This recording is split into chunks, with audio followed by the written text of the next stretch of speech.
মা ফাআলা ফাজিতু ফাআজিদহু ওয়া হুয়া সাজিদুন ইয়া হাইয়ু ইয়া কাইয়ুম। নবীজি সাল্লাল্লাহু আলাইহি ওয়াসাল্লামের জামাতা হযরত আলী রাদিয়াল্লাহু তাআলা আনহু থেকে বর্ণিত, তিনি বলেন যে বদরের যুদ্ধের দিন যুদ্ধ শুরু হয়ে গেল। কিছুক্ষণ লড়াই করার পর দ্রুত আল্লাহর রাসূল কি করছেন তা দেখার উদ্দেশ্যে তার কাছে গিয়ে দেখি তিনি সিজদায় পড়ে অঝরে কান্না করছেন এবং বলছেন ইয়া হাইয়ু ইয়া কাইয়ুম বলে আল্লাহকে ডাকছেন। সুবহানাল্লাহ। ইয়া হাইয়ু ইয়া কাইয়ুমের পাওয়ার কি সাধারণ নাকি অসাধারণ? অসাধারণ। মুহতারাম হাজিরিন, এরপরে নবী সাল্লাল্লাহু আলাইহি ওয়াসাল্লামের সাহাবী বলছেন লা ইয়াসিদু আলাইহা ফারাজা ইলাল কিতাল সুম্মা জিতু ওয়া হুয়া সাজিদুন ইয়াকুলু যালিকা। কিছুক্ষণ পর আবার নবীজিকে দেখতে গিয়ে দেখলাম তিনি ইয়া হাইয়ু ইয়া কাইয়ুম সিজদারত অবস্থায় পড়ছেন। সুবহানাল্লাহ বলবেন না? এরপরে আমি আবার যুদ্ধক্ষেত্রে চলে যাই, যুদ্ধ করে ফিরে আসি। দ্বিতীয়বারও ফিরে আসার পরে দেখতে চাই নবী সাল্লাল্লাহু আলাইহি ওয়াসাল্লাম কি করছেন। নবীজি সাল্লাল্লাহু আলাইহি ওয়াসাল্লাম কি করছেন? হাদিসের মধ্যে এসেছে সুম্মা জিতু ওয়া হুয়া সাজিদুন সুম্মা যাহাবতু ইলাল কিতাল সুম্মা জিতু ওয়া হুয়া সাজিদুন ইয়াকুলু ফালাম ইয়াজাল ইয়াকুলু যালিকা হাত্তা ফাতাহাল্লাহু আলাইহি। আমি পুনরায় যুদ্ধে চলে গেলাম। কিছুক্ষণ পর পুনরায় গিয়ে দেখি তিনি আগের মতোই সিজদায় পড়ে রয়েছেন, কান্না করছেন এবং কান্না করে করে ইয়া হাইয়ু ইয়া কাইয়ুম বলে আল্লাহকে ডাকছেন। সুবহানাল্লাহ। এভাবে দুআরত অবস্থায় আল্লাহ রাব্বুল আলামিন বদরের যুদ্ধে ৩১৩ জন সাহাবায়ে কেরামদেরকে বিজয় দান করেন। এত আস্তে সুবহানাল্লাহ। মুহতারাম হাজিরিন,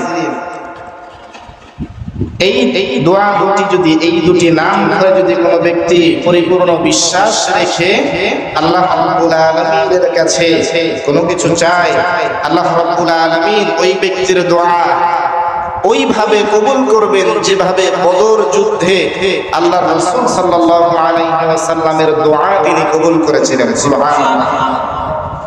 দোয়া দুটি কি? নাম দুটি কি? ইয়া হাইয়ু ইয়া কাইয়ুম।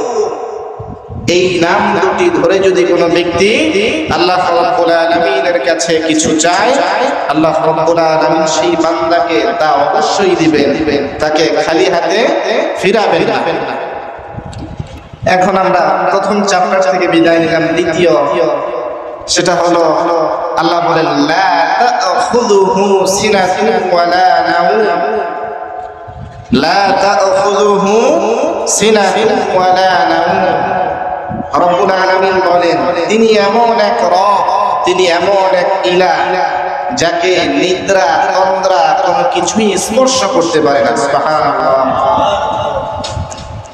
এখন অনেকের মনে প্রশ্ন আসতে পারে আল্লাহ তাআলা কেন ঘুমান না? আল্লাহর কি কোনো বিশ্রামের প্রয়োজন হয় না? আল্লাহ কেন ঘুমান না?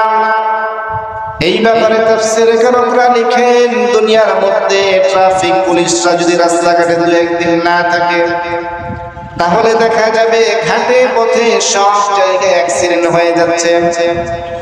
বাস মোটরসাইকেলের উপর দিয়ে উঠিয়ে দিয়েছে, মোটরসাইকেল মানুষের উপর দিয়ে উঠিয়ে দিচ্ছে। একটা জিনিস না থাকার কারণে, সেটা হলো ট্রাফিক পুলিশ। ঢাকার শহর যদি ট্রাফিক পুলিশ না থাকে তাহলে দৈনিক কয়েক হাজার অ্যাক্সিডেন্ট হবে। কি হবে? কয়েক হাজার অ্যাক্সিডেন্ট হবে। তেমনি ভাবে যিনি গোটা জাহানের সৃষ্টিকর্তা মহান রব্বুল আলামিন, তিনি যদি এক মুহূর্তের জন্য ঘুমান, গভীর রাত্রে যদি ঘুমিয়ে পড়েন, তাহলে গোটা জাহানের মানুষ তখন ঘুমিয়ে রয়েছে। পশু পাখি বৃক্ষলতা সব কিছু ঘুমিয়ে থাকে। ওই সময় যদি প্রচন্ড ঝড় আসে, এই ঝড়ের মধ্যে কোনো ব্যক্তি যদি সমুদ্রের মধ্যে পড়ে যায়, জাহাজ থেকে সমুদ্রের মধ্যে পড়ে যায়, ওই সময় যদি ওই ব্যক্তি আল্লাহ সুবহানাহু ওয়া তাআলাকে ডাকে, তাহলে তার ডাকে কে সাড়া দিবে? যদি আল্লাহ ঘুমাতেন তাহলে তার ডাকে কে সাড়া দিবে? কেউই ছিল যদি আল্লাহ ঘুমাইতো। কিন্তু ওই সাগরের মধ্যে তুমুল ঢেউ, প্রচন্ড পরিমাণে ঝড়, যে ঝড়ের মধ্যে জাহাজ এভাবে নড়ে ওভাবে নড়ে, এদিক যায় সেদিক যায়, মনে হয় ডুবেই যাচ্ছে। ওই সময় যদি বান্দা আল্লাহকে স্মরণ করে আর আল্লাহ যদি ঘুমিয়ে থাকে তাহলে কেমনটা হবে? এজন্য আল্লাহ বলেছেন লা তা'খুযুহু সিনাতুন ওয়ালা নাউম, তিনি এমন এক ইলাহ, তিনি এমন এক রব যাকে নিদ্রা এবং তন্দ্রা কোনো কিছুই স্পর্শ করতে পারে না। ওই প্রবল ঝড় এবং বৃষ্টির রাতে আপনার ডাকে একজন সাড়া দিবেন, তিনি কে? আরো জোরে বলতে হবে, তিনি কে?